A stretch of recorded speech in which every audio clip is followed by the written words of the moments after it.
بہرحال ہم لوگ دریا کے نیچے گئے لیکن انسان کوئی نظر نہیں آئے. وہ جہاز لے کر کے بالکل نیچے، اللہ کو غوطزن جہاز جاتا، نیچے پہاڑوں کو دیکھا، درختوں کو دیکھا، سمندر کے اندر درخت اتنے سبحان اللہ سبحان اللہ.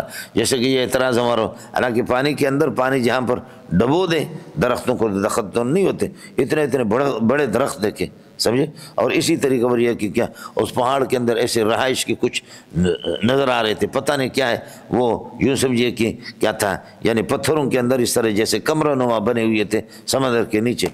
لیکن یہ ہے کہ آگے بس وہ خدا جانتے ہیں، انسان ہمیں نظر نہیں آئے. باقی قسم کی مخلوقات نظر آتے تھے، قسم کی مخلوقات وہ نظر آتے. پھر وہ جہاز ہمارا گیا تو نیچے، اور سیٹلائٹ سے پھر رابطہ اس کا منقطع ہو گیا. اتنا نیچے گیا سیٹلائٹ سے، لوگوں نے چیخ مارنا شروع کر دیا کہ بھائی اب تو ہم غرق ہو گئے. اور میں نے کہا کہ یا اللہ ہمیں معاف کرو بس، سمجھے بھائی.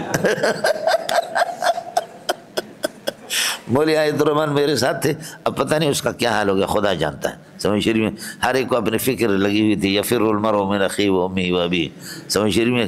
اور اس سے پہلے سمندر کے نیچے میں لے جائے تو مچھلی قسم، تو ایک مچھلی انہوں نے دکھایا تو کہا کہ یہ مچھلی روزانہ 700 مرتبہ یہ مچھلی جو ہے نا جفتی کرتی ہے.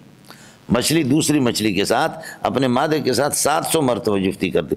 اس پر سب انگریزوں نے تاڑیاں بجائی کہ واہ واہ کیا کہنا، اصل چیز تو جفتی ہے، سمجھے. اس کے لیے ہر جفتی سب کرتے، چاہے مفتی ہو یا غیر مفتی ہو، سمجھے، جفتی. لیکن آگے جا کر کے سیٹلائٹ بند ہو گیا سلسلہ، تو پھر لوگوں کی چیخیں بھی نکلی. میں نے کہا کہ یا اللہ من گوہ وارتا ہوں، بلوچی میں کہتے میں نے ٹٹی کھائی، مجھے معاف کر دو یا اللہ. سمجھے، اس کے بعد توبہ ہے، ہم لوگ اس قسم کا مسئلہ نہیں. اور ظاہر ہے کہ شرعاً ہمارا جانا ٹھیک بھی نہیں تھا. انہی دنوں میں یہ جو داؤد، جو دنیا کا سرمایہ دار آدمی تھا، جو جہاز بنایا اور سمندر میں جا کر کے غرق ہو گیا.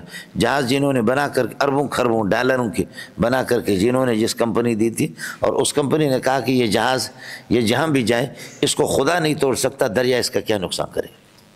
چنانچہ آپ نے دیکھا کہ دریا نے اس کو ٹکڑا کر کے پھینکا، اور وہ داؤد اور دوسرے حضرات، اس کا بیٹا تھا کون تھا وہ، جا کر کے ان کا آج تک پتہ ہی نہیں چلا. نہیں ہوتا ہے.